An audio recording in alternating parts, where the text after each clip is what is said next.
एक उद्योगपति के हाथ में हिंदुस्तान के सारे पोर्ट, एयरपोर्ट, इंफ्रास्ट्रक्चर, डिफेंस की इंडस्ट्री, सारी की सारी नरेंद्र मोदी जी ने एक उद्योगपति को पकड़ा दी। हम लोग बीजेपी से, आरएसएस से नहीं डरते। आप लोगों के लिए इस देश में कुछ नहीं बचा है, मगर नरेंद्र मोदी जी ने ये सारे के सारे रास्ते बंद कर दिए। सेना में आप जाते थे, वहां अग्निवीर लागू कर दिया। एक तरफ चाइना के सैनिक, पाकिस्तान के सैनिक सालों की ट्रेनिंग लेते हैं और हमारे युवाओं को नरेंद्र मोदी 6 महीने की ट्रेनिंग देने के बाद उनके सामने खड़े करने की कोशिश कर रहा है। हम देश के लिए मरने के लिए तैयार हैं और हम बीजेपी को, आरएसएस को यहां से हटा के इंडिया की सरकार बनाकर दिखाएंगे। केसी वेणुगोपाल जी, अखिलेश प्रसाद सिंह जी, तारिक अनवर जी, शकील खान जी, गठबंधन के वरिष्ठ नेता और गठबंधन के प्यारे कार्यकर्ता, भाइयों और बहनों, प्रेस के हमारे मित्रों, इतने मित्र नहीं है प्रेस वाले। आप सबका यहां बहुत बहुत स्वागत, नमस्कार।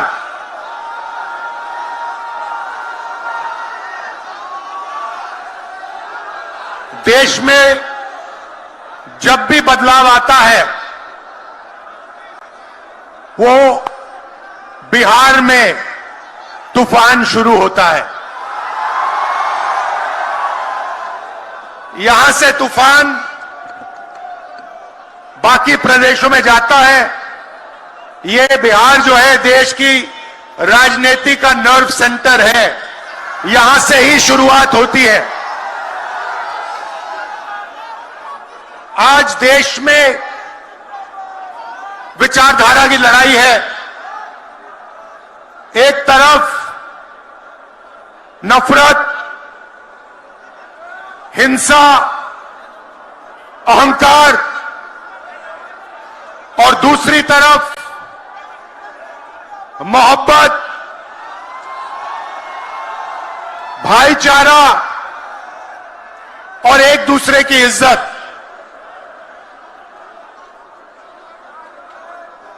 जैसे मैंने यात्रा में कहा, अगर आप गठबंधन को समझना चाहते हो, एक लाइन में समझा जा सकता है, नफरत के बाजार में मोहब्बत की दुकान खोलते हैं हम।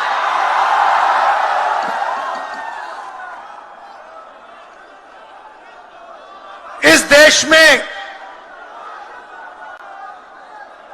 नफरत क्यों फैल रही है? यह नफरत का देश नहीं है, आप सब जानते हो। आपके दिल में, हिंदुस्तान के नागरिकों के दिल में नफरत नहीं है, मोहब्बत है, प्यार है, एक दूसरे का आदर है। तो सवाल उठता है कि इस देश में नफरत क्यों फैल रही है? भाई और बहनों, नफरत का सबसे बड़ा कारण देश में अन्याय है।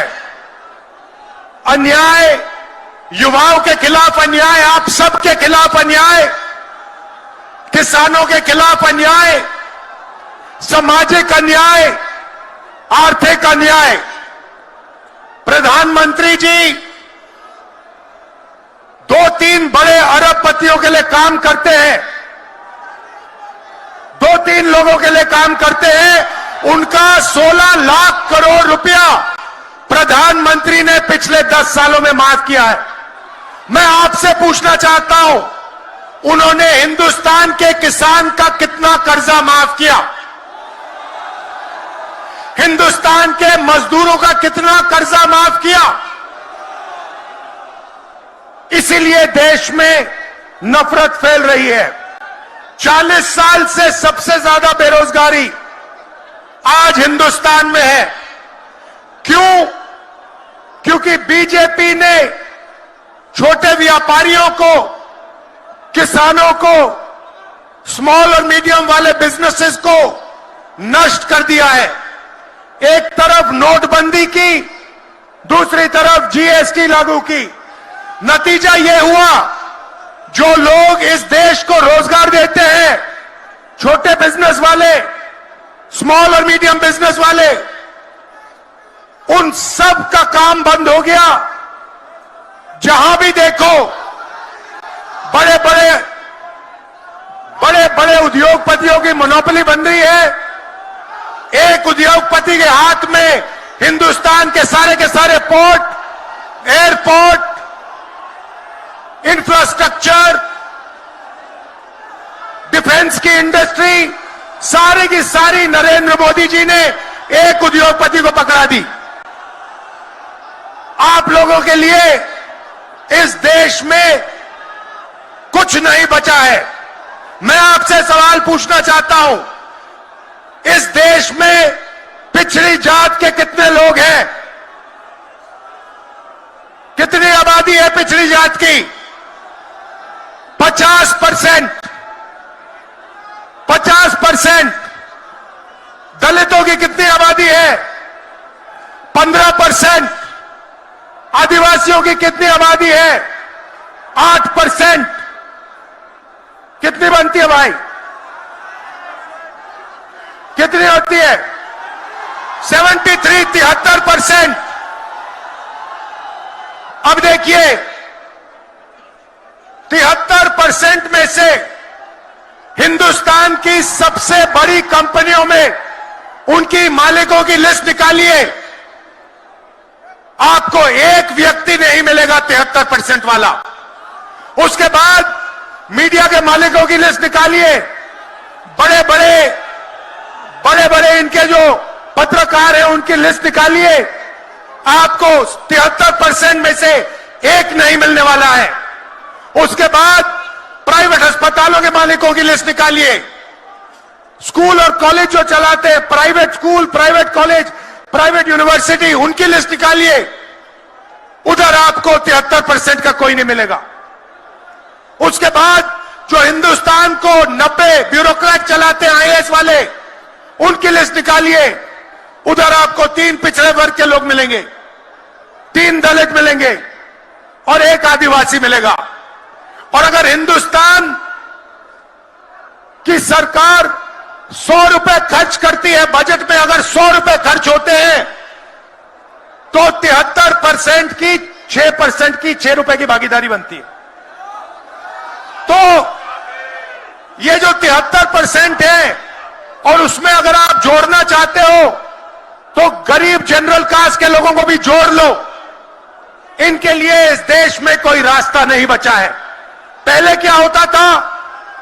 पहले पब्लिक सेक्टर होता था, उसमें गरीबों को रास्ता मिलता था, नौकरी मिल जाती थी, सरकार में रोजगार मिल जाता था, जैसे बिहार में तेजस्वी जी ने किया, जैसे छत्तीसगढ़ में हमने किया, कर्नाटक में, तेलंगाना में हम कर रहे हैं।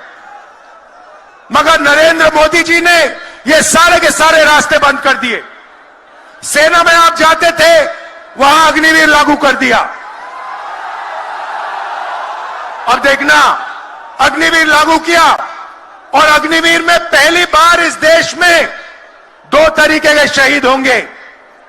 एक शहीद होगा, उसको शहीद का दर्जा मिलेगा, उसे पेंशन मिलेगी, उसे कैंटीन मिलेगी, और उसे गांव में, शहर में आदर मिलेगा।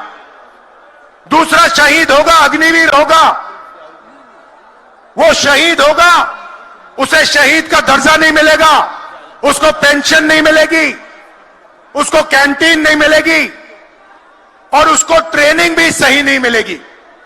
एक तरफ चाइना के सैनिक, पाकिस्तान के सैनिक सालों की ट्रेनिंग लेते हैं, और हमारे युवाओं को नरेंद्र मोदी 6 महीने की ट्रेनिंग देने के बाद उनके सामने खड़े करने की कोशिश कर रहा है। नतीजा आप जानते हो। मैं ज्यादा नहीं बोलना चाहता हूं क्योंकि लालू जी को बोलना है। ये देखो, लालू जी को बोलना है, मगर मैं सिर्फ ये कहना चाहता हूं, बीजेपी के लोगों को गलतफहमी में नहीं होना चाहिए। हम लोग बीजेपी से, आरएसएस से नहीं डरते। हमें कोई फर्क नहीं पड़ता। हम देश के लिए लड़ते हैं, हम देश के लिए मरने के लिए तैयार हैं, और हम बीजेपी को, आरएसएस को यहां से हटा के इंडिया की सरकार बनाकर दिखाएंगे। आप सबका दिल से बहुत बहुत धन्यवाद। नमस्कार, जय हिंद। शुक्रिया बहुत बहुत राहुल। पैनोरमा ग्रुप, जो सोचता है वो करता है। ये लो, मुंह मीठा करो। आज मैंने अपना जॉब छोड़ दिया। अब हम पूर्णिया वापस जाएंगे। जॉब छोड़ दिया है? मतलब ये घर कैसे चलेगा? हम करेंगे क्या? और माँ बाबूजी क्या बोलेंगे? इसलिए मैं एक और मिठाई का डब्बा लाया। अपने बिजनेस के लिए लोन अप्रूव हो गया। अरे लोन अप्रूव हो गया वो तो ठीक है, लेकिन पूर्णिया में हम रहेंगे कहाँ? अपना घर भी तो नहीं है वहां। इसलिए तो एक और मिठाई का डब्बा अलग से लाया हूं। हमने पूर्णिया में घर ले लिया है, पूर्णिया के ई होम्स पैनोरमा में। पूर्णिया में पैनोरमा ग्रुप लेकर आए हैं ई होम्स पैनोरमा। बड़ा घर, आलीशान जिंदगी और अत्याधुनिक सुविधाओं के संग। अरे अरे, अब क्यों मुंह मीठा करवा रही हो? क्योंकि हम घर वापसी जो कर रहे हैं। घर वापसी की खुशी पूर्णिया में ई होम्स पैनोरमा के संग। ई homes panorama, luxurious lifestyle redefined.